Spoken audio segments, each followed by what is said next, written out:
Welcome friends, स्वागत है आपका अपने YouTube channel TG target dates के ऊपर।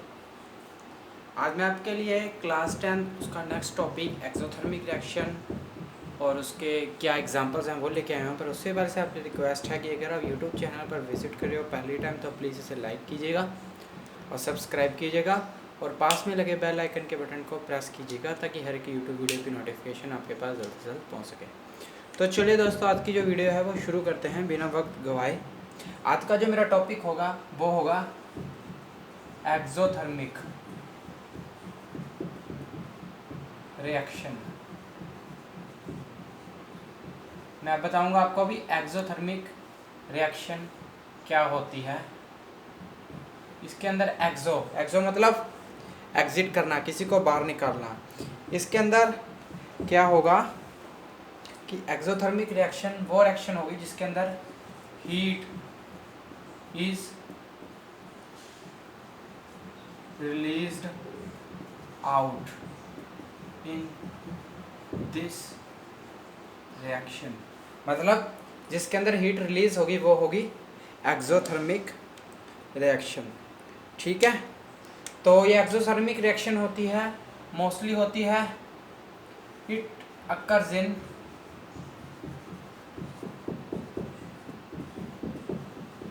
Acids and bases. एसिड्स और बेसिस में मोस्ट कॉमनली अकर होती है। ठीक है, और अगर हमने एसिड को वाटर के अंदर डिज़ोल्व करेंगे या फिर एसिड के अंदर वाटर डिज़ोल्व करेंगे, इन दोनों का अलग अलग मीनिंग है। अगर हम एसिड इन वाटर करेंगे तो एक्सप्लोजन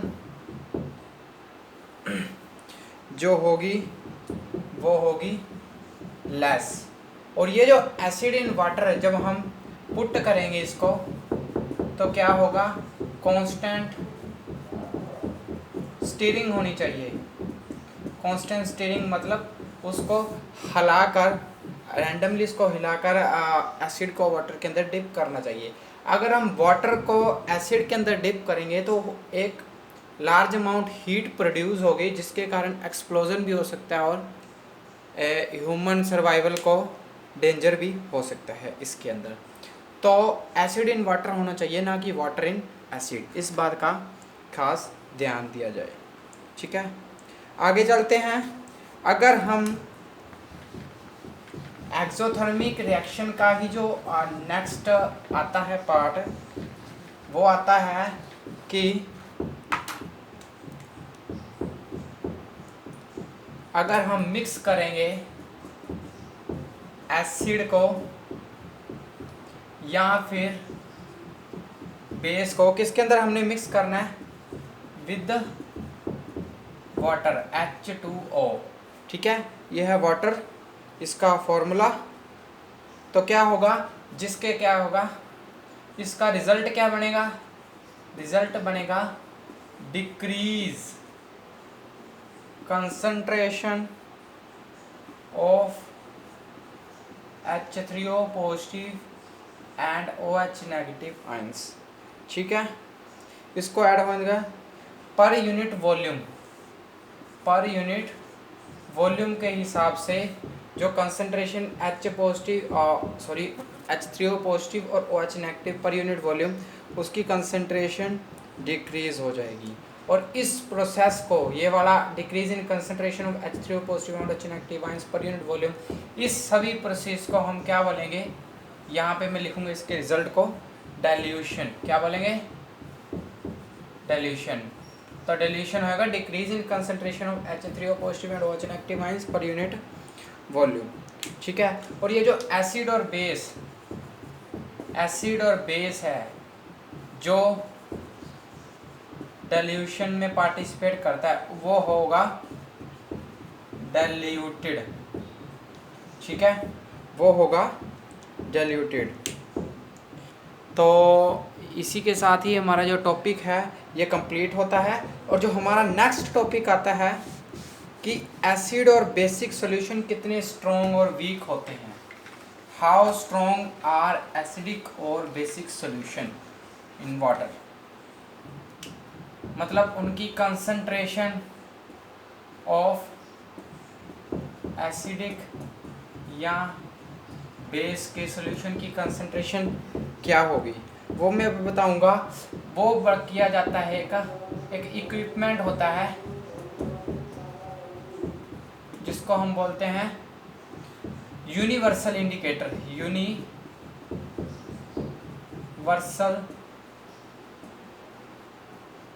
इंडिकेटर, ठीक है। यूनिवर्सल इंडिकेटर क्या होता है? एक सिंपली मिक्सचर होता है ऑफ सेवरल कलर्स।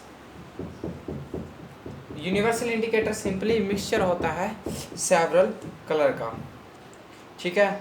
और ये जो सॉल्यूशन अपने पास इंडिकेटर होता है ये H पॉजिटिव कंसंट्रेशन सॉल्यूशन की करता है, मतलब H पॉजिटिव कंसंट्रेशन को मेजर करता है। क्या? Universal indicator. H positive concentration measured by universal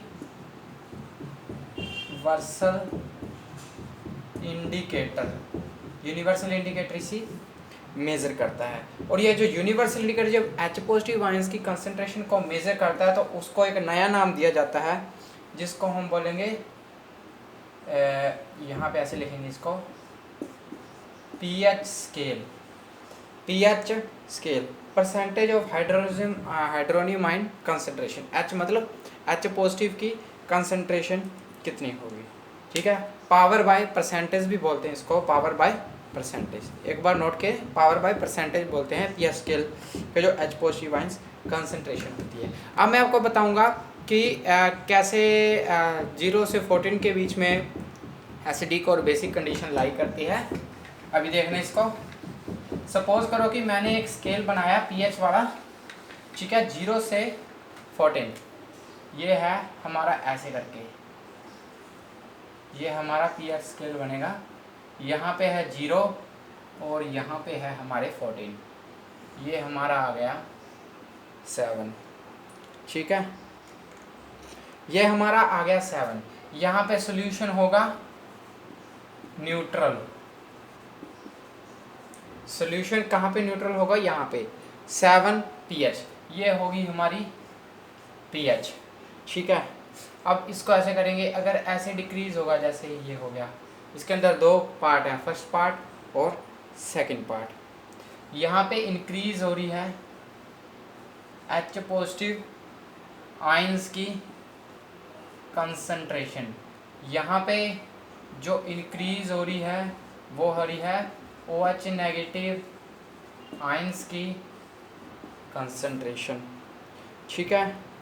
और जब H पॉजिटिव आयंस की कंसंट्रेशन इधर जाएंगे, लेस देन 7 होगा तो होगा एसिडिक, और अगर ग्रेटर देन 7 होगा तो होगा बेसिक, ठीक है। मतलब कहने का क्या है, अगर 0 to 7 लाई करता है तो वो एसिडिक होगा, उसकी ये pH है। अगर 0 से 7 होगा, ग्रेटर देन 7 हो जाएगा तो वो फिर बेसिक हो जाएगा, ठीक है दोस्तों।